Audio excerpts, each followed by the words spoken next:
Yeah, oh yeah. Missing weight, like, in my 14 years as an athlete, I've never missed my mark on that. It was something I miscalculated. Lucky me, I got my special cousin in town today. If you don't know what that means, every other female does. So it's definitely a first time for me to do that. I'm ashamed of myself. The amount of backlash I took from it was just mind blowing. That people are just that mean and cruel over it. But one of my friends said to me, they go, "Hey Jessica, they pay to make weight. That's why they take a part of your show money, right? So the fighting is the fun part. So they pay us to make weight, and I missed my mark, and I had to pay her some money, and I'm sorry to her. I'm sorry to all my fans and all the people. It won't happen again. It's not like this is something that, is a continuous problem with me. But, yes, I had to. When I got dropped off today, my coach was like, Jessica, let it go. I couldn't even smile. Everybody was at dinner at my house, and we had all these great things. I had Pink Box Donuts, sent me stuff, and I felt so ashamed to, eat and enjoy myself.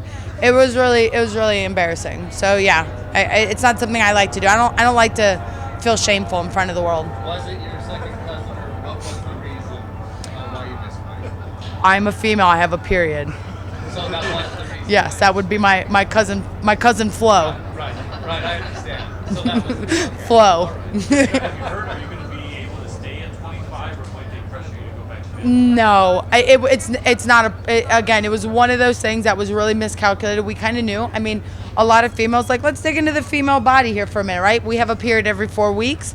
When you're dieting heavy, right? A female's body starts to change, so things start to really get messed up. So sometimes it can push your period off, or it can pull it forward. We knew going into this fight by all of our calculations that I was supposed to get it this week, and sure shit I did. And at one point I stopped, my body would not let go of water. It was literally we were sitting there and I was just getting hot, and instead of me sitting there and spending the entire time, and I pushed it as hard as I could, and I talked to Viviane, we talked to her camp, and we said, look, I will sweat everything I have out. I will do everything I can. I'll be as tired as I can going to that scale if it makes you feel better, but I am really trying, and I don't want you to feel like I'm not, and it's not something I'm proud of. It was extremely embarrassing. So again, I don't want it to happen again. I have never missed a weight in my life. I have fought at 25 for years. How did you think it happened? And the way that it happened, was it surprising that some of the criticism and backlash you took came from your colleagues? Who was that? I'm thinking of Sajari Eubanks. I know. Oh, that's a colleague? Yeah. I think he means a fellow fighter. yeah.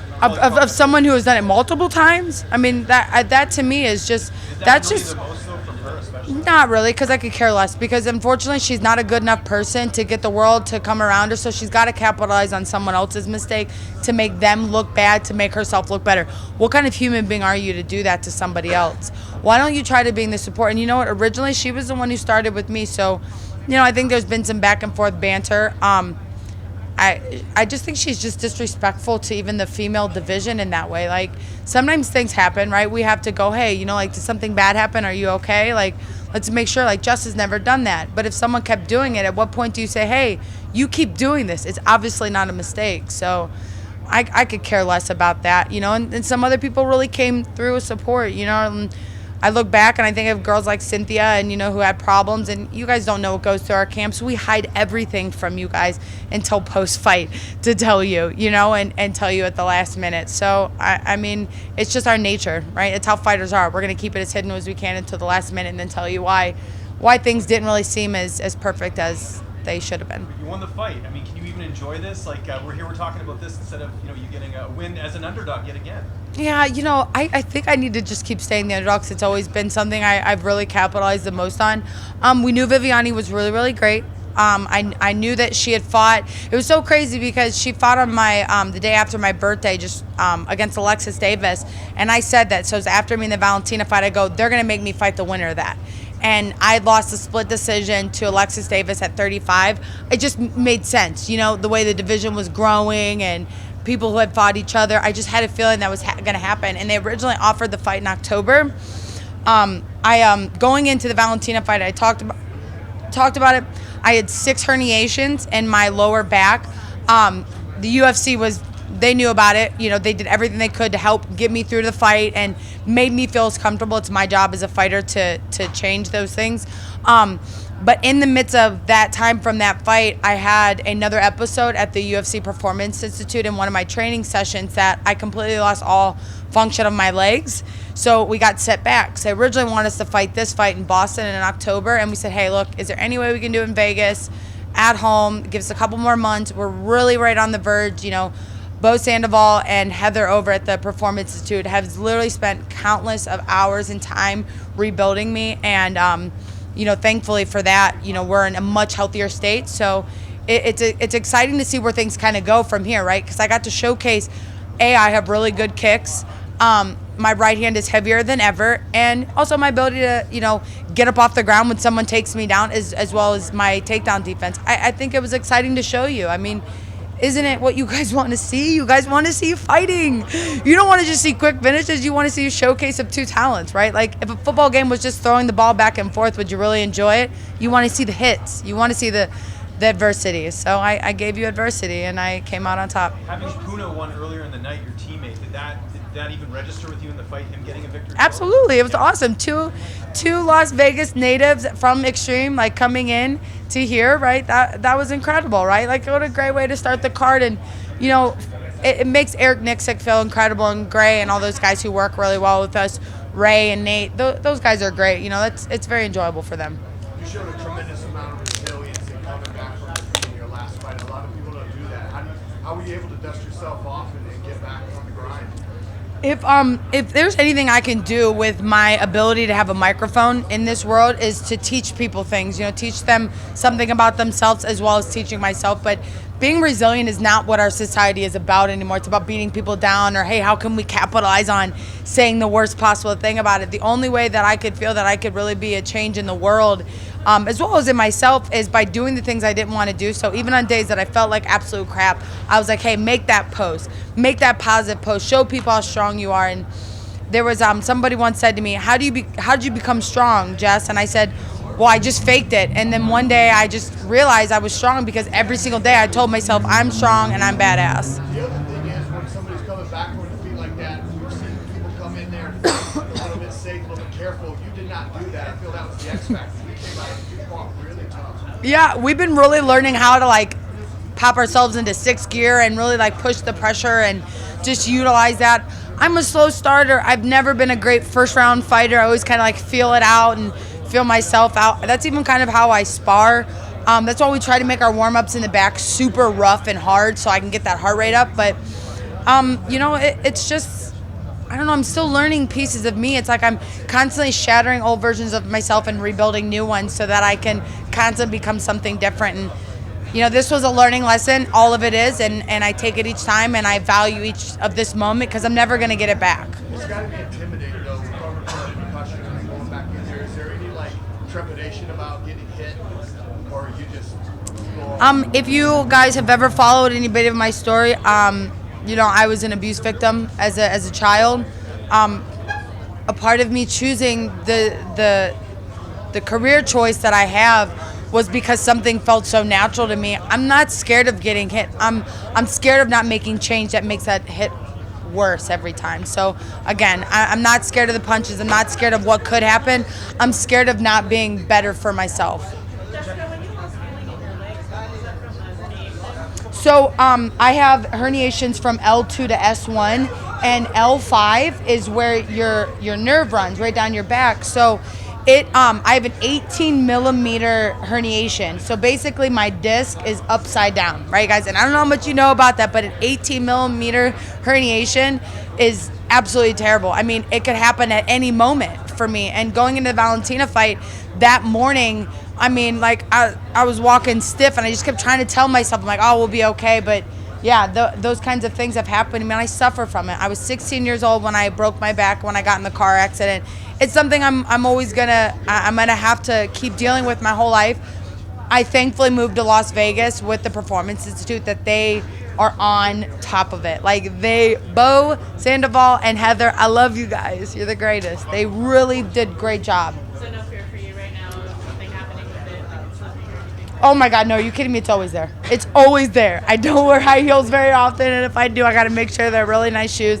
It's always there. It could happen any moment. I could sneeze, and it'll instantly throw it back out. But I'm taking all the precautions I can properly do without surgery. Surgery was offered to me. I know, guys like Cain Velasquez have done it in DC. I'm opting out. I want to save that until it's an absolute must where I don't have to put the physical work in, because surgery, you can't go back from that. I'm a little tight right now. Those kicks, definitely I was sitting down when I came here because I could feel it tightening up a little bit, but it was because, those low kicks, it takes a lot. As much as I'm kicking her, she's putting her body weight back on me too, so it's a little stiff, but a little R&R would probably help and just get back to it.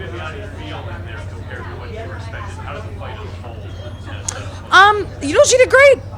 She got me a couple times. She did good. She got me. But she did exactly what we knew she was gonna do. Is that she would gas out. I'd get a couple good hard shots from her, but then she would fall back on that. And I also think that constant low kick really stopped that pressure moving forward. I watched one of my old fights against a girl I fought against, Jennifer Scott, and she was kind of a similar fighter. And the whole fight, I was just chopping her down, and that in my head right before the fight's like, if I chop her down, those punches aren't gonna hurt. You know what I mean? They're not gonna be as heavy. And as the rounds started to go on, I could feel them starting to come back. But she's a tough little thing, man. She was holding on real tight, So I mean, we're fighters. We're the best in the world. We're here. Like, there's literally tiny little fractions of differences between each one of us, and that showcased why she's where she is and why she's one of the best, and also why I'm one of the best in the world. And I will have a title around my waist. I will. Listen, I'm always confident in my head, but I don't know what the judges see. So if we look at it like as a football game or like sports, really look at it as a sports, right? I knew I hit a lot more low kicks. I knew I connected with more punches, and I showcased more athletic ability as well as martial arts ability. And I think that's where we're going to start seeing the game change a little bit. It's just like you do in, again, I'll keep using the reference of football and basketball. Like, we look at assists. We look at these things. So we look at how many low kicks did you throw? How many did you hit? How many right hands did you throw? How many did you hit? That you start to actually see those numbers. And I mean, I could tell that there was a significant amount of kicks that I had hit with her. So I felt good about it, but sometimes these judges, have their own mind and have their own way. I mean, we saw last week there were 2 draws on the card that were not draws. So, just one last one. Going back to the weight thing on the scale, there was a moment where I saw your coach go up to the scale afterwards. Did you guys see something different in the back? Yes, it did. We were out, we agreed on 130 back there, right before we came to the scale. We agreed on 130, and that I would pay. And then we get out there, and we're like, first they're like, I asked them, I said, well, should I declothe? Should I hoop? And they were like, well, no, you should be fine. Then I was like, are you sure? So I was like, we'll just do it just in case. So I could be 29, save myself 10%. And then we get on there, and it was 131, and Darren was like, whoa, no way. She was up. We just, with her clothes on in the back, she was 130. So, that didn't make sense. But it is what it is. I mean, look, I don't have a manager, so it looks like I paid her my 10% management fee right now. So. How do you feel now, Jessica? How soon do you think you can go again? I want to take some time off. Last year was a big year for me. I left Strong Style to move to Las Vegas and join Extreme. We've done a lot this year. The back injury, the title fight, this win. There's just been a lot. I'd like to get back on the Columbus card in my hometown, back in Ohio, back where I live and, or where I lived for so many years. And, hopefully March will be a perfect timing, and I can leave, go spend a really good holiday with my family. Perfect. Thanks, guys.